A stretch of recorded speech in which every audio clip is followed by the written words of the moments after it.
this archive of documents to journalists who would then be required, by virtue of gaining access to this archive, to make an independent judgment in every case for every story. Not that it was newsy, not that it was interesting, not that it was just a sexy story, but it was actually in the public interest to know about the details of this operation or that operation. If I published these things on my own, I believe there was a somewhat larger risk, a greater risk, that I would go too far.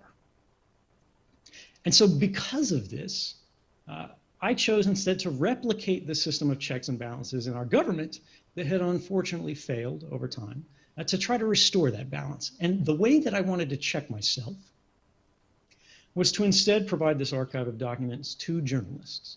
This is the Massive Data Repository.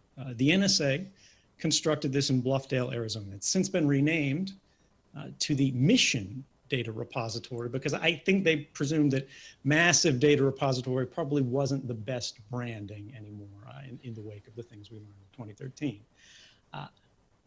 But what does this represent? This represents that shift in dynamic. Now, we never knew what this facility was doing. We never knew why it was created. Governments have not asked for the permission of the public in order to engage in these kind of operations. Instead, it deployed these kind of capabilities in secret, even when they knew these programs were unlawful or unconstitutional. For everyone always, because it's cheap, it's easy, it's free. By following your cell phones, right? Where does your cell phone go at night? What other cell phones are around that cell phone?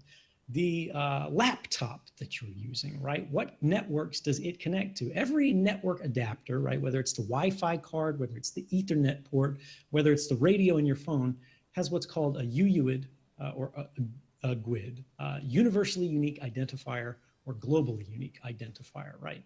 These, you can think of them as little tags that are burned into the hardware of the device. They can't be changed on a permanent basis, at least without serious expertise. And this means that every time you connect to one of these networks, your device is different from every other device in the world that could be connected to it. There are meaningful technical reasons for this to happen, right? This wasn't a surveillance scheme, but a byproduct of this is that suddenly the devices that were designed to empower you can now be used to disempower you. They can perhaps a safety-based need, because if you're a journalist in Beijing or Moscow or somewhere else, and the government can see who you're contacting, that could actually get people jailed, killed, or worse. We need to move to a paradigm where all of our communications are encrypted by default. Now, what does encryption mean? For those who don't understand, that mass surveillance problem with the metadata that we talked about earlier, the problem is when you think about the internet, how it actually works, how it fits together. When you send a text message, when you send a Facebook message, how does that actually get from your phone to the other person's phone, right? Well, it's got to travel over this no man's land of the internet. All of these systems that are physically connected, right? The fiber optic cables, the satellite links, all the radio hops, the microwave connections. You don't see any of this. It just happens, right? But it's there. And all of those people in the middle have a chance to look at that communication. If it's an SMS, right, a normal text message that you send, it's completely unencrypted. Anybody in the middle can read what it is, they can store what it is, they can save what it is. The same thing for normal emails that are sent unencrypted. Web traffic that's not HTTPS at the front of the bar, right? That's just HTTP, that's unencrypted, so anybody can see that. But if you encrypt it now, suddenly all they have is the metadata. They can't actually read that interior transmission. Protect the fact that the communication occurred at all in the first place, the metadata, right? There's what you said, and then there's also the fact that you said something at all. Can we protect the fact that you called your mother, your boyfriend, your girlfriend, your professor, whatever? You called a hospital. You called an abortion clinic. You called a political group, you called a church. Any connection, where you spend your money, how you do it, where you travel, when you cross a border. Right now, we're living lives of unparalleled vulnerability to power. We live in a very safe time. Let's make no mistake about that, right? Everybody plays up the threat of terrorism. But if you look at any metric of mortality, if you look at any metric of quality of life, we're doing pretty good relative to historic circumstances. Yet at the same time, our ability to resist powerful institutions, be they corporate, be they governmental, has never been less than it is today. Because their powers throughout history have been very closely connected to ours, right?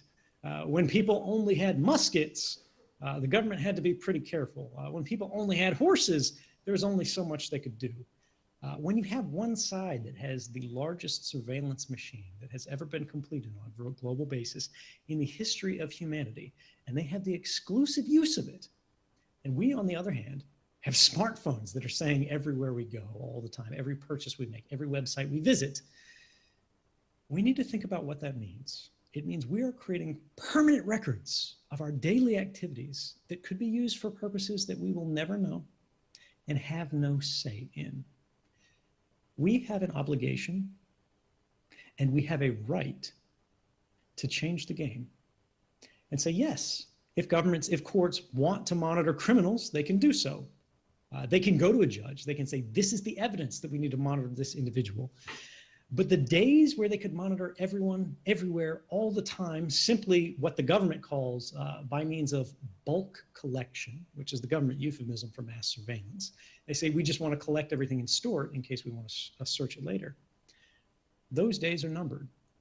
We are going to move towards a freer and fairer future rather than simply the one that has already been laid out for us. We are at a decision point, and we could have a very dark future or a very bright future, but the ultimate determination of which fork in the road we take won't be my decision. It won't be the government's decision. It will be your generation's decision. And I'm looking forward to seeing what it is that you guys actually decide.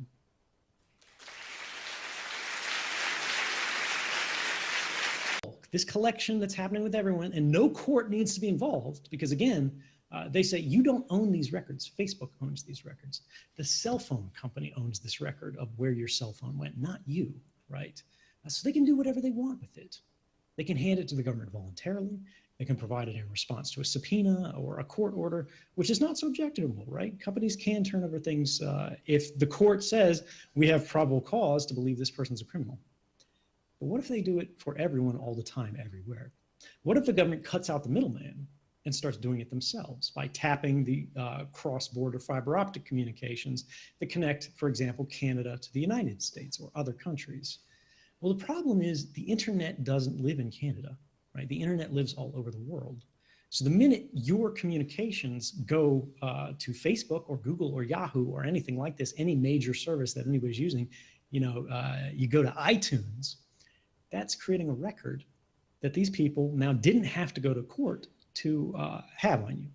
Now, so again, we started to deviate, but again, it's a complex question. I apologize for taking so long. So Obama's going, well, we're not reading the content. And that's because he didn't want to have that conversation where he goes, but we are tracking basically everything else. When you have enough metadata, you don't need the content. Metadata is a proxy for content because machines can analyze it in a way that content can't. Metadata creates perfect records of private lives. Now, even if you believed him, turned out that was not true. He said, we're not rifling through people's emails, but we found out just last month that in fact Yahoo, one of the major internet companies, had decided beyond what the law required that they would scan all of their customers' emails on behalf of US intelligence. Now, they could have contested this in court, but they chose not to because they thought it would be secret and that nobody would find out. This is a danger of having companies that store enormous amounts of data on their customers. If you build it, they will come. I'm actually from Brazil. I'm living here in Canada for 6 years, and I have a curious question for you. In the facts revealed back in 2013 by Glenn Greenwald, who is currently living in Brazil, Brazil was one of the countries and governments that was being spied by NSA. Recently, in Brazil, a massive corruption scandal involving the petroleum company led to a massive protests and the impeachment of the President Dilma Rousseff without being yet directly involved in this scandal. Do you believe that the USA uses this technology to drive minor democracies and people who vote to empower governors that will benefit them? So this is a foreign policy question, right? More so than an intelligence question. But it does have a nexus. It does connect. But the answer here is, when we think about that example we just saw, right, where all of these independent commissions looked at these mass surveillance programs and they found that they had no benefit for counterterrorism. You have to think, DNSA has a lot of really smart people working there. They have a lot of very sophisticated top-level officials and low-level employees, the line workers. So why are they running this program if it doesn't benefit counterterrorism operations? And of course, the logical presumption would be, well, it must have benefit somewhere else. And this is the real story of mass surveillance. Mass surveillance has never been established as effective for counterterrorism, right? These laws are always passed saying they'll be used against terrorists. But the reality is they're used for other things. These programs were never about terrorism. They're about power. The main thing is that you guys are already doing what so many people have not, in a visible way, right? You saw that line outside to talk about surveillance. The first thing, and I think one of the most central things you can do, is all of these politicians like to create an appearance that no one cares about privacy, that no one cares that they're being watched. But we know this is not the case. You all are here establishing that this is not the case. So the very first thing that you should do is argue whenever anybody brings that stuff forward. Whenever anybody comes up with that argument saying, you know, I don't care because I've got nothing to hide, go, wait. Privacy isn't about something to hide. Privacy is about something to protect. It's about protecting your rights. It's about protecting your sense of self. It's about protecting an open and liberal society, a free society where you can be who you want, where you can think what you want, where you can have a private conversation between friends, between confidants, where you can figure out what it is that you actually believe in. Privacy is the fountainhead of all other rights. It is the basis from which the other rights derive their meaning, their value. Freedom of speech doesn't mean very much if you can't figure out what it is that you actually want to say and instead have to repeat what other people say, what's popular, because that's the only thing that's safe to say. Right? If you can immediately be separated and prejudged because you are different, right? That's what privacy is about. Privacy is the right to the self. Privacy is the right to be you. And this is, coded all the way in our language when you go down to, private property, right? This is not popular with, very far to the left. But the idea here is that privacy is the ability to have something for yourself, whether it's a home, whether it's a car, whether it's a pencil, whether it is an idea, whether it is a belief, right?